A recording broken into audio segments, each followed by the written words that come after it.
Welcome to the Billy Ho Forecast Show. Please subscribe and like the video. Remember, the more you share, the bigger we grow.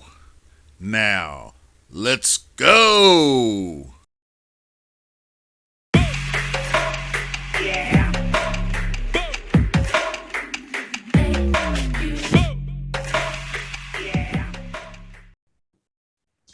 Hello, Billy Ho here. In today's show, we're going to discuss the John Deere Classic and talk about the DraftKings salaries, player breakdowns, who might play good and, who might not. Make sure you stay tuned. I'm going to have some additional information toward the end on some sleepers and some very, very low-owned guys, and maybe a couple of ideas on some weather stacks. As of this taping, tee times have not come out. I got tired of waiting, so I'm sure they're probably out by now or going to be out within an hour. So I'm going to take a look at that, and we're going to jump into some players. All right, we're going to start up top, 10K up, and it's easy to fit one or two of these guys if you want to. Webb is probably the safest play. Webb is obviously one of my favorite DFS plays of all time. I used to love playing him ever since the big win he had at Players, I think, and he got the putter fixed. But actually, his putter since the RBC Heritage has been a bit off. In fact, the bent grass being his weakest surface also gives me pause.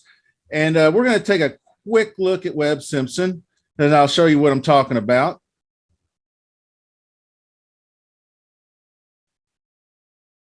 And he did gain 1.7, but I believe he had a bad Sunday, didn't putt very well Sunday. But you can see where he's lost strokes all the way back. This is Players right here. And he's but if you go round by round, he's losing more than he's gaining. And I'll even show you that.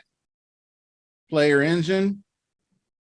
You can see, I mean, 0.2 is not a lot, but for somebody like Webb Simpson, I mean, come on, guy. 3 in a row. There's positive, big positive. 1, 2 in a row. 1, 2. Whole bunch right in here. Heritage I told you about. It worries me. But the ball striking's there. So even with a C effort out of Webb, he's probably going to get a top 10. So, fire him up. I'm going to play him. I'm not scared. Now, Adam Hadwin, just underneath Webb Simpson, has played some of the best golf in the 2022 season, and he earned this high price in this weaker field. I'm a bit worried about him too, because around the green game seems to carry him wherever he goes. I'll give him credit though. He gained over 3 strokes on approach at the US Open. That's really good.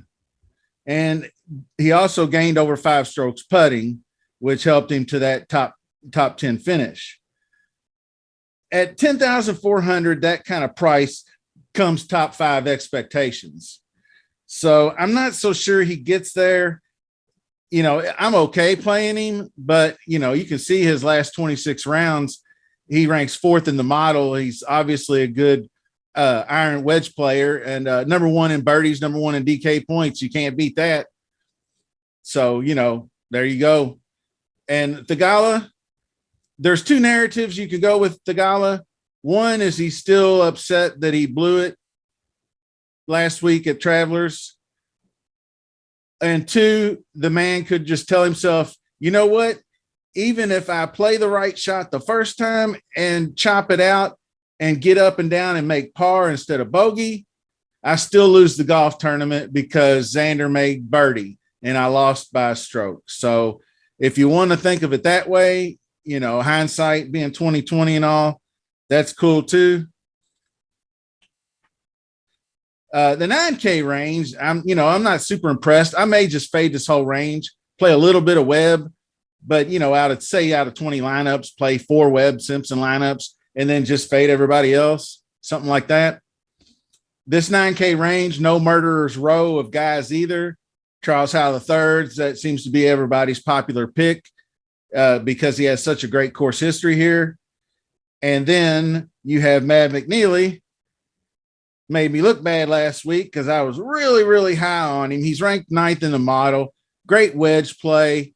Like I said, the buckets, there's your bucket system right there. He's all of a sudden, he sucks from 125 to 150. Okay, whatever. 3rd in birdies, 4th in par fives, 10th in DK points. Last 18 rounds, that's 4 golf tournaments and his missed cut last week. May have lost 3.5 strokes putting in 2 rounds with that missed cut, and that's certainly going to send you packing. But I fully expect a bounce back putting performance by him this week. So I can see him and Charles Howell III being the second man in with guys like Webb and Hadwin, and that's probably where a lot of their ownership is going to go. I don't know a lot of people that will actually start lineups with Mav or Charles Howell. If they were to do that, then they would, these guys would be up way over 20%. So anyway, Denny McCarthy's kind of interesting to me. The guy is still the best putter in the field, bar none.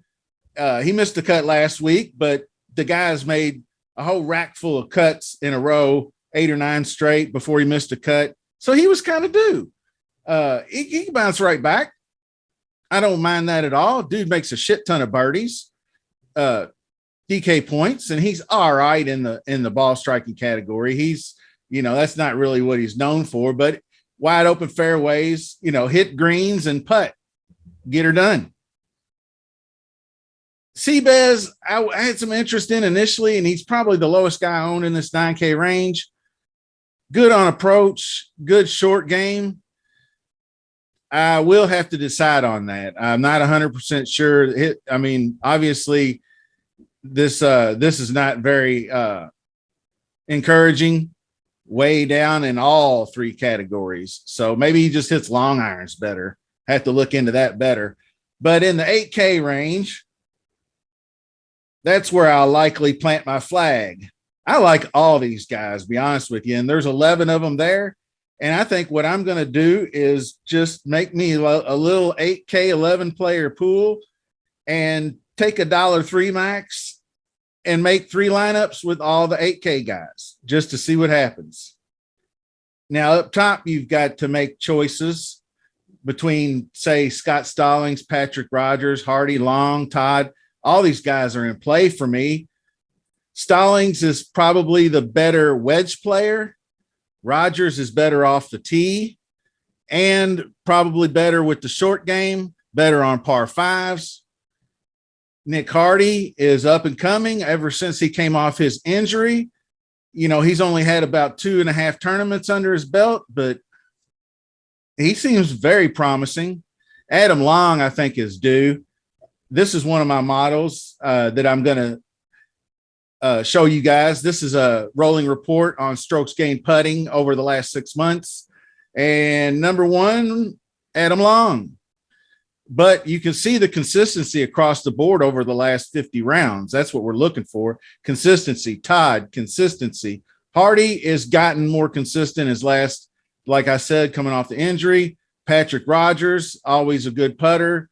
And then you got Stallings, and you would really just hope that he has a good putting week because, he did jump back to 43, whereas that's in his range after a bad 4 rounds there. And you could thumb through here and see a bunch of guys. Hubbard, I kind of like him this week, but he's looking a little popular. We'll get to him in a minute. This is the other model. This is last 2 years. This was my approach model I was telling you about. I got the 3 buckets, 75 to 100, 100 to 125, 125, 150, and then total approach. And I just kind of ranked them a little bit more accordingly to what I think they might hit more of. And you can see Webb's too. And you can go through here and try to mix and match guys. Maybe you'll find somebody way down here that's super spiky. But back to the reality here. 8K guys, ownership. No way all these guys are going to be the same ownership. I mean, you got 12, 15%. They're all these guys a little higher here. These are one of these two guys. I mean, are they both going to be in the same lineup? Are you stacking Stallings and Rogers? But it's 15, 15, 14, 12. Somebody's going to miss out. That's why I like getting down in here more toward the 8Ks, the lows. I'm kind of excited to play Champ at sub 5% this week.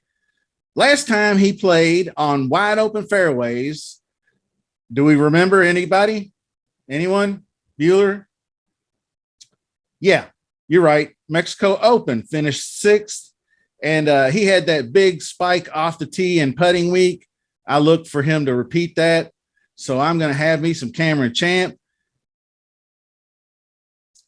CT Pan is another one. Not going to get much love. Pan lost 5.5 strokes on approach last week in 2 rounds on that miscut at Travelers. I seriously doubt he does that again. I have a feeling he puts it together a little bit better. He makes a cut, and we're going to get some leverage at 6%. Cam Davis, he's going to be a showdown play. I really like him this week. He'll be in a week long. He is semi-popular. I don't think he's going to garner the 15%, although he has had a couple of good tournaments. Bent grass is his favorite putting surface. And I do expect a couple of eagles out of him this week. So, yeah, he's going to be a showdown staple. I'll fire him in any showdown lineups I roll. And I guess down here, I'm probably going to have to mention everybody's Mr. Popular all of a sudden, JT Poston. Popping models, he's already mentioned a couple guys in the Discord, including myself, showing up number 1 in the model. Down here, he's 10th. Actually, what I did here was just to see what would happen if I took him out of last week, because he gained 8 strokes on approach last week. And I wanted to see that's what vaulted him to number 1. And I wanted to see what he'd look like if I took that tournament out, which he still finishes in the model at 10th over a 3-month span. He's still got the birdies. He's still got the greens gained, still got the short game, still got the DK points, and he's decent with the wedges, a little better than the shorties, and he's not long off the tee, but he's middling. But if once you get past all that, the 7th, you get into the 7K range, and it's pretty solid as well. Svensson and all the other AS guys like Smalley and Shank all in play for me. I really like Ches this week.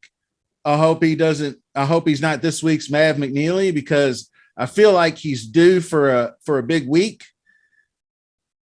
He's obviously good off the tee. He's going to hit fairways and greens all day.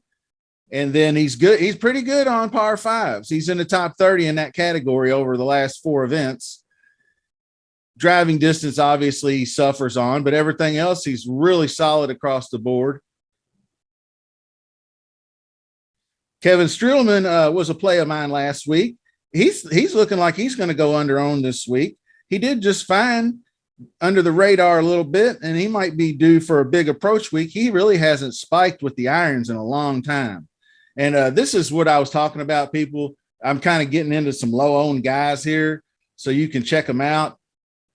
I mean, Kevin Streelman, 5.6. You get down here. The next guy I wanted to talk about was Griot. Griot is another guy going unplayed this week. And we all know how good a ball striker he is. And he's been striking it quite well. And he's actually been not god awful with the putter, I should say. And bent is his best surface. So putting is probably going to decide his fate. One other guy I failed to mention up here was the defending champion, Lucas Glover, 8,300. He's going under 10%. He made the cut last week and had a terrible Sunday. So I look for a bounce back there.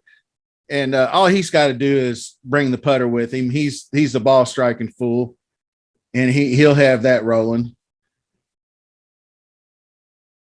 Another guy who came through for me last week was Big Bank Hank Labiota, sub 5% again this week.